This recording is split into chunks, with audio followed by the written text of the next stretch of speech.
देख रहे हैं KSN 24 पल पल की खबर। ठेकेदार अपने मजदूरों को प्रताड़ित करते हुए इस कदर शोषण कर रहे हैं कि मजदूरों के सर से पानी ऊपर चला गया है। यही वजह है कि अब बेबस मजदूर अपने परिवार सहित आत्मदाह करने की बात कर रहे हैं। बावजूद इसके मजदूरों की सुध लेने वाला कोई नहीं है। मामला CSB पश्चिम के कॉलोनी परिसर में स्थित पानी टंकी का है। कॉलोनी में 2 पानी टंकी है, जहां 10 ठेका मजदूर वर्षों से कार्यरत हैं। ये ठेका कर्मी कॉलोनी वासियों को निरंतर जल प्रदाय करते हैं। इन सभी ठेका कर्मियों ने बताया कि उन्हें 225 की दर से मजदूरी दी जाती है, जो शासन से जारी मजदूरी दर के अनुसार सही नहीं है। मजदूरों को मिलने वाला EPF भी पूरा नहीं दिया जाता। पानी टंकी में 30 दिन काम करने के बाद भी 5 से 7 दिन का EPF डाला जाता है। इनमें कुछ मजदूर ऐसे भी हैं जिन्हें EPF का 1 रुपया भी नहीं मिला। मजदूर के विरोध जताने पर उन्हें EPF का पैसा नकद देने की बात कहते हैं, जो मजदूर को मंजूर नहीं। ठेकेदार साहब यही नहीं रुकते, उनके द्वारा इन सभी कर्मियों पर मनमानी का आरोप लगाते हुए काम से निकाल देने की धमकी भी दी जाती है। ठेकेदार कहते हैं कि मुझे कम दर में ठेका मिला है तो आपको पूरा पैसा नहीं दे सकता। एक मजदूर को काम से निकालने की जिद लिए बैठे ठेकेदार कहते हैं कि रमेश गुप्ता से मेरी निजी दुश्मनी है, इसे निकालने दो, इसके बाद आप सभी को पूरा मजदूरी दूंगा। यह बात रमेश गुप्ता के अन्य साथियों को नागवार गुजरी और उन्होंने इस बात को लेकर आपत्ति जताई। ठेकेदार की प्रताड़ना से हताश मजदूरों ने अपने परिवार सहित उसी पानी टंकी में आत्मदाह करने की ठान ली है। वीडियो में मजदूर कह रहे हैं कि ठेकेदार अमन तिवारी और उनके पिता राजेंद्र तिवारी, जो कि एक जाने माने ठेकेदार हैं, उनकी प्रताड़ना से तंग आकर अब आत्महत्या करने के अलावा कोई दूसरा रास्ता नहीं बचा। सिविल विभाग में बैठे अधिकारी भी गोलमोल जवाब देते हैं। मजदूरों के बुलावे पर पहुंची KSN 24 न्यूज़ की टीम का कैमरा जब मजदूर और ठेकेदार के बीच हो रहे हंगामे को कैद कर रहा था, तो लाल शर्ट में दिखाई दे रहे ठेकेदार अमन तिवारी ने कैमरा बंद करने की बात कहते हुए कैमरे के सामने आकर खड़े हो गए, जिससे कि बहस कर रहे उनके पिता कहीं कैमरे में कैद न हो जाए। इनकी लाख कोशिशों के बावजूद कैमरा बंद नहीं हुआ और सारा वाकया कैमरे में कैद हो गया। आइए आपको सुनाते हैं कि आखिर मजदूर आत्महत्या क्यों करना चाहते हैं। अरे तो हमने उसके बाद तो चल रहा था, अभी अब तुम उसको बोल रहे हैं कि भाई आदमी मार रहा है, आ नहीं रहा है, उसके बाद में आप बोल रहे ना ये आपको उसको एक बार लगा लीजिए। क्यों लगा लीजिए? मैं तो इसलिए बोल रहा हूँ, उसके बाद जब है ही नहीं है वो जिम्मेदारी बात कर रहा है। अभी जवाब अपनी बात करो। चल बता विजय क्या करेगा? विजय वो तो 3 महीने हो गए। विजय 3 महीने हो गया था, वो तो आया है, उसको हम लोग स्वयं लौटाए हैं, आपको खबर दिलवा रहे हैं। और वो स्वयं मतलब अमन भाई से बात किया है। चलो सुनो ना, अभी ये वाला मुद्दे को अभी मत दो। रमेश वाला एक वाला मुद्दा हो गया, चालू करो ये रमेश वाला, इस मुद्दे को हम छोड़ दो। अरे मैं तो अभी हम एक ही जन की बात चल रही है, अभी इन लोग उल्टा बात कर रहे हैं। कितना बर्दाश्त करेंगे सर? अभी करो सर, अभी तब करेंगे, आपके कहने से कर रहे हैं सर। आगामी ये सब विवाद बात ना आए सर भैया के द्वारा। आप ही सर उसको हटा दूंगा, मैं 10 दिन में चला लूंगा। हाँ, हम लोगों के द्वारा नहीं, अभी बताए थे, उसका कंप्लेन है सर। मैं गलत बोल रहा हूँ क्या?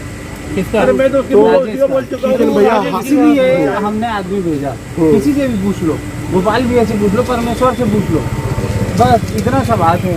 भैया तो एक बार के लिए तो हम स्वयं अब बोल रहे हैं पूरे भैया को भेजे थे। भैया वो तो मेरा सुपरवाइजर है, जो भी हो आप साथ में घुमाने के लिए भी बोले तो क्या दिक्कत है भैया? तो हम लोग नहीं घुमा सकते ना भैया, नहीं घुमा अपने पैर में कुछ लात नहीं मारे, लात नहीं मार सकते। सुनो आप बोले नहीं घुमा सकते, उसके बाद वो एक भी दिन आया नहीं है, 2 दिन आया अंकल, इन लोग बोले घुमाना नहीं है। मैं भेजा क्या उसका? मैं चाहता तो भेज सकता था सर, लेकिन बीच में ना ऐसा धमकी चमकी देगा सर, तो आज ही से हम लोग नहीं करेंगे। ये आपसे हमारा अनुग्रह है। रमेश वाला मुद्दा नहीं सर, एक बार मानसिक कार्य का पड़तालना हो रहा है सर, बार और ज्यादा हो गया सर, ज्यादा ही हो गया सर, तो हम लोग इसी पानी टंकी में 10 के 10 में सर आके नहीं सुसाइड करेंगे यही आप याद रखिए, पानी टंकी में। हाँ, सुसाइड हो गए यही सुसाइड करेंगे सर, यही 10 के 10 अब पूरा लिख के देंगे अमन तिवारी और राजू भैया उनके पापा करके पूरा लिखित में देंगे। और एक साथ बाल बच्चे लेके ही बैठेंगे। अब बाल बच्चे को पहले बुला लेंगे, उनके सामने रखेंगे, सबको बुला, ये देख लीजिएगा कितना बड़े आपके ऊपर घातक आएगा। बोल तो दिया ना, अब रमेश वाला मुद्दा अभी नहीं सर, हमेशा धमकी देता है राजू भैया, ये अच्छी बात नहीं है सर। रमेश वाला कोई हम लोग ना हटने के पहले सर दूसरा आदमी काम शुरू करने से पहले एक करके काम नहीं करेंगे। रोज दिन का पड़तालना भाई, रोज ही हमारे थोड़ी और अच्छे खासा लिख के रोज जाति दुश्मनी क्या जाति दुश्मनी है बता तो दो साहब के सामने। है, मेरे फोन में भी रिकॉर्ड है, जो पापा बोला अभी सामने बोला सामने बोला कि मेरा जाति दुश्मनी क्या जाति दुश्मनी है, क्या चीज़ है बताओ ना भाई। ये मेरे को फोन में स्वयं फोन करके बोले और अभी बोले हैं। कब बोले थे? जिस दिन टिकरिया साहब से बात हुआ 3 महीना हो गया, 3-4 महीना। हाँ हाँ, उसके बाद आज तक अगर ऐसा होगा तो तुम बोलते ना। लेकिन अमन भाई मर जाएंगे, आपसे मुलाकात नहीं होगा लेकिन यही मरेंगे। अच्छा एक बात बताओ, समझना मैं आपसे जुड़े हूँ सर, आपको सुनिए, हमारा सर अब 53-54 साल हो गए, 5-7 साल और है, उसके बाद भी प्राइवेट आदमी को हटा दिया जाता है 60 साल में, तो हम 5-6 साल के लिए हमको कौन रखेगा? यही फांसी लटक के मरेंगे। जब प्रताड़ित कर रहे हैं आप लोग तो बराबर मरेंगे, अब 10 के 10 मरेंगे। अब परिवार को लाके बैठा एक ही दिन अब बता दीजिएगा पापा को, यही करेंगे हम लोग। आप हमको काम से बंद कर दीजिए, चाबी दे दो भाई, सामान मांग लिए हैं, चाबी दे दो, अब क्या करेंगे? अच्छा वो देखो वो वीडियो रिकॉर्डिंग कर रहे हैं, ये धमकी आप नहीं, धमकी नहीं है, यही तो हमारा सबूत है, बाकी तो मुआवजा है क्या? ये तो कम से कम जाएगा ना, हम लोग जो बोल रहे हैं। राठौर जी बताएंगे किस तरह की समस्या आ रही है मेहनताना को लेकर? हम लोगों को बहुत माने समस्या का समाधान हो नहीं पा रहा भैया, बहुत रेट कम मिलता है, 225 रुपया दे रहा है आज इस महंगाई के दौर पे, और उस स्थिति पे हमारी परिवार को पालन पोषण करने में हम लोगों को बहुत ही परेशानी जा रहा है। और उसके बाद भी स्थिति ऐसा आ जाता है कि ठेकेदार के द्वारा हम लोगों को हमेशा प्रताड़ित ये किया जाता है कि तुम लोगों को काम से बंद कर दिया जाएगा, हम सभी आदमी 10 के 10 को नया रख देंगे, ऐसा करके हम लोगों को हमेशा धमकी दिया जा रहा है। और कलेक्टर रेट क्या है, मजदूर रेट क्या है, मालूम है क्या आप लोगों का? मालूम नहीं है भैया, हम लोग बोलते हैं कि शासन के नियमानुसार जो सर्कुलर रेट दिया जा रहा है, शासन जो प्रस्ताव रखा है वो रेट हमको दिया जाए, तो हम कम रेट में लाए हैं तो आपको कहाँ से देंगे, ऐसे करके बोला जाता है ठेकेदार द्वारा। पीएफ को लेके कितना? और पीएफ को मतलब जैसे 26 दिन का काटना चाहिए भैया, तो हम लोग को मुश्किल से 5 दिन 7 दिन का महीने में काटता है, साल में कम से कम। और इसके पहले जो पुराने ठेकेदार थे वो कुछ ज़्यादा काटते थे, तो हम लोगों को 14-15 हज़ार मिलता था, और इनके में हम लोगों को पीएफ का अमाउंट मुश्किल से 6-6.5 हज़ार रुपये दिखा रहा है, वो भी 15 महीना में। पीएफ एक आपका हक है जो आपको रिटायर होने के बाद काम आएगा, तो ऐसे जब आपको कम काटा जा रहा है तो किस तरह से आप लोग हैंडल करेंगे इसको फिर आप अपनी? अब वैसी हैंडल करने में असमर्थ हैं, परेशानियां हैं, बहुत उठाना पड़ रहा है।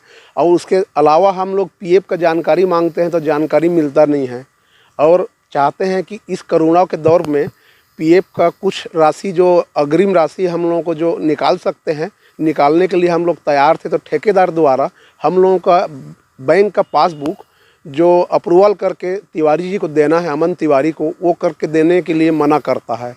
वो आप लोगों का काम करके हम लोगों को चमकाता है। अधिकारियों से इस बाबत बात की कभी? अधिकारियों से बात किए हैं तो बोलता है कि हम लोगों को लिखित में दोगे तब हम लोग कुछ समझेंगे, तो हम लोग लिखित में नहीं दिए हैं अधिकारियों को। अभी अगर आप लोगों की समस्या का समाधान नहीं होता तो आप लोग क्या अपनाएंगे? अब समस्या का समाधान नहीं होगा भैया, मान लीजिए काम से हम लोगों को बंद कर देता है तो मजबूरन परिस्थिति ऐसा आ जाएगा कि हम लोगों को यही टंकी में ही आ करके हम सबको आत्मदाह करने के लिए मजबूर हो जाएंगे हम लोग। कितने परिवार हैं ऐसे जो? ऐसे हम लोग इसमें 10 परिवार हैं, जो कुछ लोग सन 1996 से जुड़ा हुआ हैं, जैसे मैं सन 1996 से कर रहा हूँ, करीबन 24-25 साल हो गया। और कुछ लड़के हैं जिनको 15 साल 16 साल, और ऐसा कम करने वाला साल 2 साल 1.5 साल वाला कोई नहीं है, सब लंबे समय से काम करते आ रहे हैं। ठेकेदार से इस बाबत बात करते तो उनका टोन कैसे रहता है? उनका टोन ऐसा रहता है कि उस दिन तो वो बोल दिया कि आया था, उनको बुलवाए थे, तो बोला कि तुम लोगों को जहाँ जाना है, जो कार्रवाई करना है करने के लिए तुम लोग सक्षम हो, तैयार हो, तुम लोग जैसे चाहे करो, मैं निपट लूँगा, ऐसे बोलते हैं। रमेश कुमार गुप्ता। रमेश जी बताएंगे कि अभी आप लोग पानी टंकी में काम करते हैं, कितने घंटे का काम है और दर क्या दिया जा रहा है आपको? हम लोग तो यहाँ रहने के लिए 24 घंटे ड्यूटी करते हैं, शिफ्ट वाइज करते हैं। सुबह शाम पानी सप्लाई का काम करते हैं और हम लोग का तो रेट तो ना के बराबर है, वहाँ 225 रुपया मिल रहा है। इसलिए इसको लेकर कभी बात नहीं की ठेकेदार से, इतना कम दर क्यों दिया? बात करने पर बोला जाता है कि हम ही खुद कम में लाया हूँ तो तुमको ये रेट कहाँ दूंगा। आपने कभी पता किया कि आप लोगों का दर निर्धारित क्या है? निर्धारित दर तो 500 से ऊपर है, लेकिन वो सब हम लोग को मिल ही नहीं रहा, ना पीएफ ढंग से पटाया जा रहा है। पीएफ महीना में हम लोग 365 दिन जल प्रदाय के काम करते हैं। 365 दिन हम जल के प्रदाय के काम करते हैं, जिसमें हम लोग को हाजिर 30 दिन के 30 दिन बनता है, लेकिन हमारा पीएफ मात्र 5 दिन से 6 दिन का डाला जाता है। तो इसका आवाज़ नहीं उठाया आप लोग? आवाज़ उठाने पर ठेकेदार से बात करो, ठेकेदार बोलता है कि हम कम रेट में लाए हैं तो हम कहाँ से करेंगे, तुमको पैसा भी दूँ, पीएफ भी दूँ। अधिकारियों से बात करने पे क्या बताओ? अधिकारी बोलते हैं कि ठेकेदार से निपटो। ऐसे में आप लोग परिवार कैसे चला रहे हैं? परिवार चलाने में तो बहुत तकलीफ है भैया, बहुत तकलीफ। आगे आप लोगों की रणनीति क्या रहेगी अगर इसी तरह रवैया रहा ठेकेदार का? हम लोग तो भैया एक तो पड़ताना किया जाता है, रोज यहाँ पे पड़ताना ये होता है। मेरा नाम किशोरीलाल जायसवाल है। किशोरीलाल जी बताइएगा कि कितने घंटे आप लोग ड्यूटी करते हैं और ड्यूटी के हिसाब से क्या आपको मेहनताना मिल पा रहा है? 8 घंटा कंटिन्यू ड्यूटी करते हैं, उस हिसाब से मेहनताना तो नहीं मिल पा रहा है। 225 रुपये मेहनताना मिलता है। अब अभी तो मैं 14 मार्च से मतलब 3 महीना होने जा रहा है, डबल ड्यूटी कर रहा हूँ, मतलब 16 घंटे ड्यूटी कर रहा हूँ। तो इतने कम रेट पे आप लोग परिवार कैसे चला रहे हो? तो अब क्या करेंगे भैया, मजबूरी हमारा, आगे पीछे कोई नहीं है। अब काम छोड़ते हैं तो भी नहीं बनता, कहीं काम तो मिलने वाला नहीं है और दूसरा काम कर भी नहीं पाएंगे अपन। तो ठेकेदार से इस बाबत बात नहीं करते? बात करते हैं तो बोलता है कि हमको कम रेट में लाए हैं तो कहाँ से देंगे हम, ऐसे बोलते हैं। तो और पीएफ आपका कटता है? पीएफ कटता है, वही मतलब 5-7 दिन को बताता है, ज़्यादा तो नहीं बताता है। ये वर्किंग डे 26 दिन का रहता है, आप लोग को तो पूरा 30 दिन का वर्किंग डे रहता है, तो 5 दिनों का ही क्यों करते हैं? ये बात नहीं की आप लोग? बात करते हैं तो बोलते हैं कि हम उतना नहीं दे पाएंगे, 26 दिन का नहीं दे पाएंगे, ज़्यादा से ज़्यादा देंगे तो 15 हाजिरी देंगे, ऐसे बोलते हैं 15 दिन का। उसके तो बाद रिटायर होने के बाद या असहाय होने के बाद आप लोग कैसे करेंगे अगर इस तरह से रेट पे काम कर रहे हैं तो? अब क्या करेंगे भैया, अब जो पैसा है वो भी तो निकलता ही नहीं है समय पे, और निकलता भी है तो साल में निकलता बहुत कम मात्रा में निकलता है, 15,000 20,000 का इसी लगभग बनता है। प्रशासनिक अमला भी रहता है आप लोगों के लिए, आप लोग उन तक की अपनी बात क्यों नहीं पहुंचाते? कलेक्टर के पास, एसडीएम के पास? अब अभी तक तो नहीं गए हैं कलेक्टर के पास, एसडीएम के पास। अब क्या उसके क्या पास कराया जाता है क्या ठेकेदार द्वारा कि उनके पास ना जाया जाए? जी सर, हमको तो वैसे बोला जाता है कि अब आगे जाओगे तो हम तुमको काम से निकाल देंगे। अब आप लोग क्या चाहते हो? अब यही चाहते हैं कि काम से निकाल देगा तो हम लोग कहाँ जाएंगे, इसी टंकी में आत्मदाह करेंगे अपने परिवार से, और तो कहीं कोई चारा नहीं है हमारा। मैं गोपाल प्रसाद साहू रामनगर के निवासी हूँ। मैं हर बहुत दिन से अभी वाटर सप्लाई में काम करता हूँ और मैटकटिंग के काम कर रहा हूँ, लेकिन मोर पीएफ के एको पैसा मोला जानकारी नहीं मिले है, न मोर खाता में पीएफ नहीं आया है। ओकरे पर मैं ठेकेदार आज बोले हूँ तो ठेकेदार कहते ठीक है मैं जो भी है मैं हाथ में दे दूँगा। तो मैं बोला कि हाथ में क्यों दोगे भाई, जो हमारा सरकारी नियम है उसके हिसाब से हमको देना। और आए दिन मतलब वही इन लोग के बीच में होते रहता है कि उसको रखूँगा उसको रखूँगा वाला बात, तो ये बात नहीं आना चाहिए। ये मानसिक प्रताड़ना हो जा रहा है, ये हम लोग का कहना है। क्या रोजी देते हैं? रोजी हम लोग को 225 रुपये दे रहे थे, अभी तक के हम लोग पेमेंट बढ़ाने के लिए बोले हैं तो उसका भी डिसाइड नहीं हो पाया है। हम लोग बढ़ाने के लिए बोले थे उसको, लेकिन 225 रुपये हमको दिया जा रहा है अभी।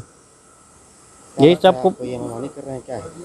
हाँ, मनमानी हो रहा है इसमें। तो भाई जो सरकार का सर्कुलर रेट है उसके हिसाब से मजदूर लोग को पेमेंट मिलना चाहिए, तो ये पेमेंट का हम लोग का लाभ मिल ही नहीं पा रहा है। इसी के नाम से हम लोग ठेकेदार को हम लोग बोल रहे हैं। अब देखिए आगे क्या हो रहा है, तो इसके बारे में अभी तो नहीं बता सकते। बहरहाल केंद्र व राज्य शासन से जारी गाइडलाइन के अनुसार मजदूरों को उनके ही हक का पैसा नहीं मिल पा रहा है। अगर शासन प्रशासन ठेकेदारों के अधीन कार्यरत मजदूरों का ईपीएफ व बैंक पेमेंट का डिटेल खंगाले तो दूध और उसमें मिला पानी सब अलग नजर आएगा। अब इन मजदूरों को शासन प्रशासन की कार्यवाही का इंतजार है, जिससे इन्हें न्याय मिल सके।